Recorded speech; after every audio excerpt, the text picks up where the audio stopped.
Assalamualaikum warahmatullahi wabarakatuh. Saya Novi Dwi Lestari. Saya peserta Latsar CPNS Kementerian Kesehatan golongan 3 tahun 2026.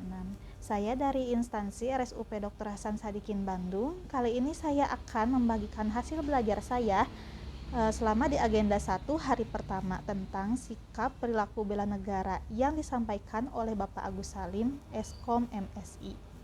Hari ini saya belajar beberapa poin dari sikap perilaku bela negara. Di antaranya ada wawasan kebangsaan, indikator nilai-nilai bela negara, dan juga sistem administrasi NKRI atau biasa kita sebut dengan Sankri. Wawasan kebangsaan ini merupakan cara pandang bangsa negara terhadap negara yang biasanya dilandasi oleh jati diri bangsa berdasarkan nilai Pancasila, Undang-Undang Negara Republik Indonesia 1945, dan Bhinneka Tunggal Ika. Ini tujuannya untuk memecahkan persoalan yang biasanya dihadapi oleh bangsa dan negara, sehingga dapat mencapai negara yang bisa adil, makmur, sejahtera, dan semakin cinta kepada tanah air. Selain itu, dapat menjadi warga negara yang memiliki kesadaran, saling menghormati perbedaan, dan menjadi perekat pemersatu bangsa.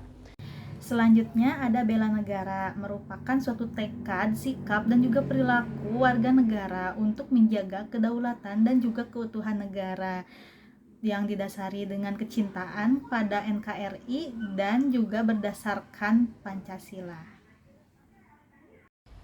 Yang selanjutnya yaitu indikator nilai-nilai bela negara. Di sini ada beberapa poin. Yang pertama, cinta tanah air. Nah, cinta tanah air ini kita harus memiliki jiwa yang patriotisme dan mampu menjaga nama baik bangsa Indonesia. Entah kita pergi kemanapun, kita tetap harus menjaga nama baik bangsa ini. Dan kita juga harus bangga untuk menggunakan produk dalam negeri, karena produk dalam negeri ini juga tidak kalah bagus dengan produk dari luar. Yang kedua, sadar berbangsa dan bernegara. Ini salah satu contohnya kita ikut organisasi kemasyarakatan, salah satunya Karang Taruna. Kemudian yang ketiga, setia pada Pancasila sebagai ideologi negara. Ini kita mampu mengamalkan nilai-nilai Pancasila dalam kehidupan sehari-hari. Seperti ketuhanan yang Maha Esa, berarti kita percaya pada Tuhan. Terus yang keempat, rela berkorban untuk bangsa dan negara. Salah satunya ini kita mementingkan kepentingan negara di atas kepentingan pribadi.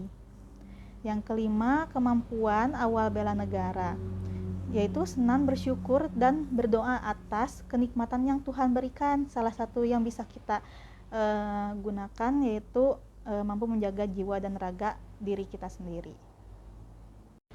Untuk poin terakhir yaitu tentang sistem administrasi NKRI atau biasa kita sebut dengan Sankri.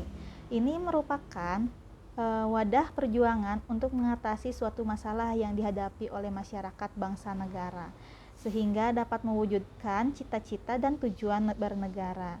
Dan adapun asas-asas yang pernah digunakan oleh Indonesia, yang pertama ada sentralisasi, yaitu penyerahan kekuasaan dan juga wewenang pemerintah secara penuh kepada pemerintah pusat. Jadi semuanya dikelola oleh pemerintah pusat.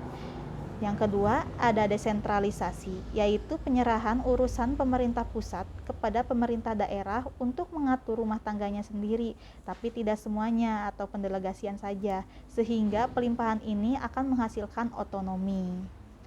Dan yang ketiga, yaitu dekonsentrasi. Ini hampir sama dengan desentralisasi, namun di sini pelimpahan wewenangnya hanya administrasinya saja sebagai perpanjangan tangan dari gubernur atau dinas, atau biasa nanti untuk mengurus dirinya sendiri. Dan ini saat ini sedang dianut oleh Indonesia. Dari beberapa materi ini saya memahami bahwa ASN harus memiliki jiwa yang patriotisme, cinta tanah air, dan mampu mengaplikasikan sikap perilaku bela negara dalam kehidupan sehari-hari. Dari materi-materi ini, saya sebagai CPNS di rumah sakit, terutama saya adalah perawat, saya mampu menerapkan materi-materi yang telah disampaikan kepada saya, seperti saya tidak membeda-bedakan pasien, saya akan merawat pasien dengan sama, kemudian memberikan haknya seperti hak untuk beribadah, kita saling mengingatkan kepada pasien untuk melakukan ibadah, kemudian kita saling membantu. Selain itu, kita juga menjaga privasi pasien, dan juga kita tidak lupa untuk selalu menjaga nama baik rumah sakit atau instansi kita, dan tidak lupa kita juga harus selalu menggunakan produk yang dikeluarkan oleh bangsa Indonesia sendiri. Sekian pembelajaran hari ini yang saya dapatkan. Semoga ilmu yang saya dapatkan dapat diterapkan dalam kehidupan sehari-hari. Assalamualaikum warahmatullahi wabarakatuh.